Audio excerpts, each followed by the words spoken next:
Operation mid night hammer, امریکہ کے ایرانی جوہری تنصیبات پر حملے، B-2 بمبار طیاروں سے ایران کی 3 جوہری تنصیبات پر حملے، 6 B-2 بمبار طیاروں نے فردو پلانٹ پر 12 بنکر بسٹر بوم گرائے۔ امریکی بحریہ نے آبدوزوں سے نیتنز اور اصفہان پر 30 ٹوماہوک کروز میزائل فائر کیے۔ ایک B-2 طیارے نے نیتنز پر 2 بنکر بسٹر بوم گرائے۔ امریکہ کی جانب سے پہلی بار 13,000 کلو وزنی بنکر بسٹر بوم کا استعمال کیا گیا۔ امریکی وزیر دفاع کی پینٹاگون حکام کے ہمراہ پریس کانفرنس، کہا دنیا کو امریکی صدر کی بات سننا ہوگی، ہر امریکی اس آپریشن میں شامل تھا۔ صدر ٹرمپ نے کئی بار کہا ایران جوہری ہتھیار نہیں رکھ سکتا، اسرائیل کو تمام اتحادیوں کی حمایت حاصل ہے۔ جنرل کوریلا کی سربراہی میں آپریشن مڈ نائٹ ہیمر کیا گیا۔ ایران کے خلاف آپریشن انتہائی خفیہ تھا، ہم نے ایران کا ایٹمی پروگرام تباہ کر دیا، ایران نے حملہ کیا تو بھرپور جواب دیں گے۔ ایران کا دنیا کے لیے جوہری خطرہ ختم کر دیا، اب یا تو امن قائم ہوگا یا ایران کے لیے بڑا سانحہ ہوگا۔ ایران پر حملے کے بعد صدر ٹرمپ نے اپنے خطاب میں کہا کہ ایران کو اب ہر صورت امن کا آپشن چننا ہوگا، اگر ایسا نہ کیا تو مستقبل میں مزید حملے کیے جائیں گے جو اس سے بھی زیادہ بڑے لیکن بہت آسان ہوں گے۔ اسرائیلی وزیر اعظم نیتن یاہو کو مبارکباد دیتے ہوئے امریکی صدر نے کہا کہ ہم نے ایک ٹیم کی طرح کام کیا اور اسرائیل کے لیے بدترین خطرے کو مٹا دیا۔ ایران مذاکرات کی میز پر آئے ورنہ مزید حملے کیے جائیں گے۔ دوسری جانب امریکی صدر ڈونلڈ ٹرمپ نے ٹروتھ سوشل پوسٹ پر لکھا کہ فردو، نیتنز اور اصفہان میں جوہری پلانٹس پر حملہ کیا۔ فردو جوہری سائٹ پر بموں کا مکمل پے لوڈ گرایا گیا، تمام طیارے بحفاظت واپس آ گئے۔ دنیا میں کوئی اور فوج ایسا نہیں کر سکتی۔ عظیم امریکی مسلح افواج کو مبارک ہو۔ یہ امریکہ، اسرائیل اور دنیا کے لیے ایک تاریخی لمحہ ہے۔ اب امن کا وقت آ چکا ہے، ایران کو اب اس جنگ کو ختم کرنے پر رضامند ہونا چاہیے۔ ایران نے امریکہ کو جوابی کارروائی کا عندیہ دے دیا۔ ایران کا اپنائے ہارمز بند کرنے، خطے میں امریکی اثاثوں کو نشانہ بنانے کا اعلان۔ سپریم لیڈر آیت اللہ خامنائی نے کہا کہ امریکہ تھوڑا انتظار کرے، حملوں کی سزا بھگتے گا۔ امریکہ جنگ میں اپنے نقصان کے لیے داخل ہو چکا ہے، امریکہ کو پہنچنے والا نقصان ایران سے کہیں زیادہ ہوگا۔ ایرانی وزیر خارجہ عباس عراقچی نے کہا کہ امریکہ نے امن مذاکرات کے دوران حملہ کیا، امریکہ نے سفارتکاری کا قتل کیا۔ امریکی صدر نے نہ صرف ایران بلکہ اپنی قوم کو بھی دھوکہ دیا۔ ہم نے بین الاقوامی قانون کے خلاف ہے۔ امریکہ سلامتی کونسل کا مستقل رکن ہے اور اس نے ہی عالمی امن کو نقصان پہنچایا۔ ٹرمپ اس وعدے پر انتخاب جیتے تھے کہ وہ مشرق وسطی سمیت دنیا بھر میں جنگوں میں حصہ نہیں لیں گے۔ امریکی حملے کے بعد اسرائیلی وزیر اعظم نیتن یاہو کی صدر ٹرمپ کی تعریفیں، کہا امریکہ کا ایرانی نیوکلیئر سائٹس پر حملہ مکمل کوارڈینیشن سے ہوا۔ ایران پر حملوں کے فوری بعد صدر ٹرمپ نے ٹیلی فونک رابطہ کیا۔ ایرانی جوہری پروگرام نے ہمارے وجود کو خطرے میں ڈال دیا تھا۔ صدر ٹرمپ کی قیادت نے تاریخ کا نیا محور تخلیق کیا۔ یہ محور مشرق وسطی اور اس سے آگے خوشحالی اور امن کے مستقبل کی طرف لے جانے میں مدد دے سکتا ہے۔ ایران کی جوہری تنصیبات تباہ کرنے پر صدر ٹرمپ کے شکر گزار ہیں۔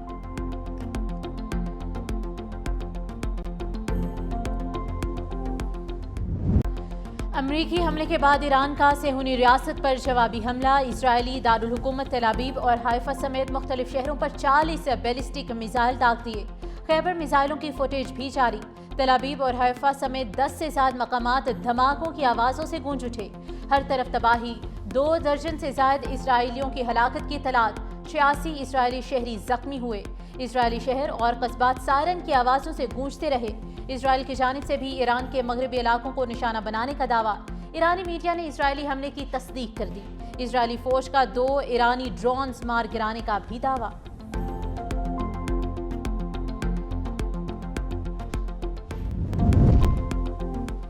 روس اور چین کی ایران پر امریکی حملوں کی شدید مذمت۔ ترجمان چینی وزارت خارجہ نے کہا کہ امریکی حملے اقوام متحدہ کے منشور اور عالمی قوانین کی سنگین خلاف ورزی ہیں۔ چین کا اسرائیل سے فوری جنگ بندی کا مطالبہ۔ روسی وزارت خارجہ نے کہا کہ حملہ غیر ذمہ دارانہ اور بین الاقوامی قوانین کی کھلی خلاف ورزی قرار دے دیا۔ ایک خود مختار ریاست کی سرزمین پر بمباری اقوام متحدہ کے چارٹر اور سلامتی کونسل کی قراردادوں کی کھلی خلاف ورزی ہے۔ بیان میں خبردار کیا کہ ان حملوں سے مشرق وسطی میں تصادم کا خطرہ نمایاں طور پر بڑھ چکا ہے۔ روس نے فوری طور پر جارحیت ختم کرنے اور سیاسی اور سفارتی راستہ اپنانے کی اپیل کی۔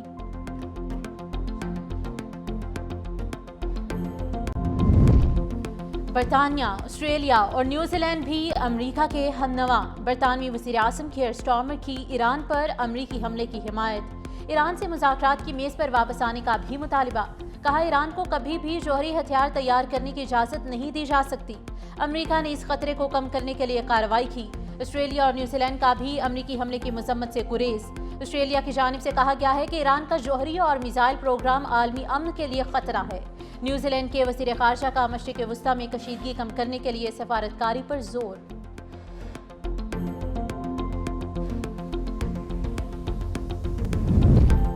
پاکستان نے امریکی حملہ بین الاقوامی قوانین کی خلاف ورزی قرار دے دیا۔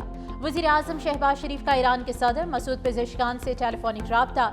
امریکی حملے کے بعد پیدا ہونے والی صورتحال پر بات چیت۔ وزیر اعظم کا امن کے لیے فوری طور پر مذاکرات اور سفارتکاری کی ضرورت پر زور۔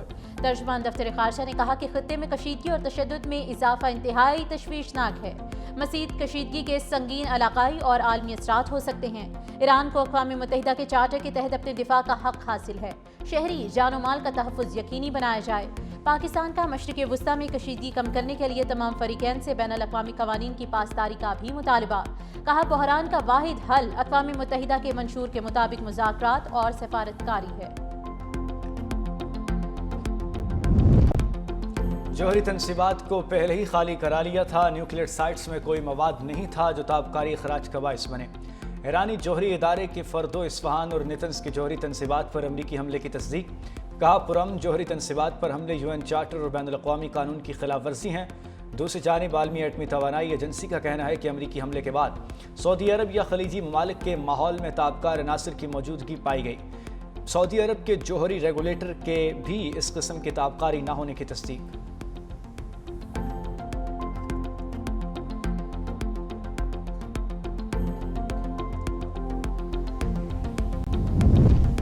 ایران کی جوہری تنصیبات پر امریکی حملے کے بعد عالمی ایٹمی توانائی ایجنسی کا اجلاس کل طلب۔ ایرانی جوہری پروگرام کے سربراہ نے AIEA کے سربراہ کے نام خط میں امریکی حملے کی تحقیقات کا مطالبہ کیا تھا۔ ایران کے UN سلامتی کونسل کا ہنگامی اجلاس بلانے کی بھی درخواست۔ ایرانی وزیر خارجہ عباس عراقچی نے امریکی حملے کو اشتعال انگیز قرار دیتے ہوئے کہا کہ حملے کے طویل مدتی نتائج ہوں گے۔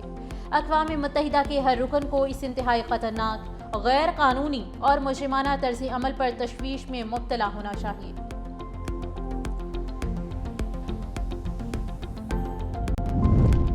سعودی عرب اور خلیجی ممالک نے ایران پر امریکی حملے کی مذمت کر دی۔ سعودی عرب کا امریکہ کی جانب سے ایران کی جوہری تنصیبات پر حملوں پر تشویش کا اظہار، عالمی برادری سے بحران کے خاتمے کے لیے کوششیں بڑھانے کا مطالبہ۔ قطری وزارت خارجہ نے کہا کہ امریکی حملے بین الاقوامی سطح پر تباہ کن نتائج کا باعث بنیں گے۔ عمان نے کہا کہ امریکی حملے سے جنگ کے مزید پھیلنے کا خطرہ ہے۔ خطے میں کشیدہ صورتحال پر بحرین نے بھی ہنگامی حالت کا اعلان کر دیا۔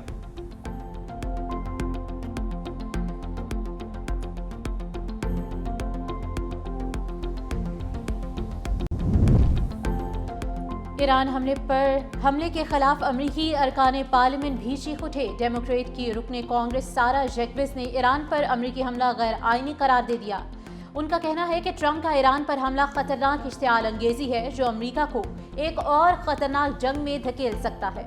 کینٹکی سے تعلق رکھنے والے ریپبلکن سینیٹر تھامس میسی کا بھی شدید رد عمل، کہا صدر ٹرمپ کا اقدام غیر آئینی عمل ہے۔ امریکی سینیٹر چک شومر اور برنی سینڈرز کا امریکہ میں فوری وار پاورز ایکٹ نافذ کرنے کا مطالبہ، کہا کسی بھی صدر کو یک طرفہ طور پر قوم کو جنگ میں دھکیلنے کی اجازت نہیں دی جا سکتی۔ ٹرمپ امریکی عوام اور کانگریس کو حملوں اور سلامتی پر اثرات کا جواب دیں۔ بلوچستان میں دشمنوں کا وار، سابق وزیر اعلیٰ بلوچستان نصیر مینگل کے صاحبزادے میر عطاء الرحمان مینگل قاتلانہ حملے میں جاں بحق۔ 30 سے زائد مسلح افراد نے عطاء الرحمان مینگل کے قافلے کو خضدار کے علاقے ورڈ میں نشانہ بنایا۔ فائرنگ سے میر عطاء الرحمان مینگل کے فرزند بھی زخمی، سیکیورٹی فورسز جائے وقوع کی طرف روانہ۔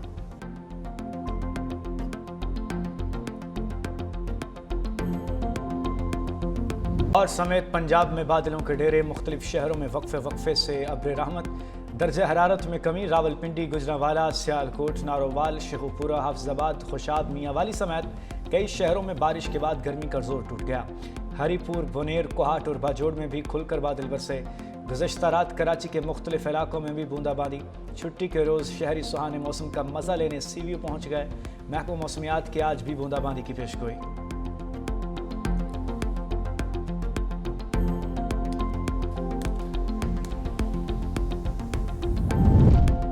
بھارت سفر کے لیے دنیا کا خطرناک ترین ملک بن گیا۔ یورپی ممالک، امریکہ، کینیڈا، آسٹریلیا نے اپنے شہریوں کے لیے ایڈوائزری جاری کر دی۔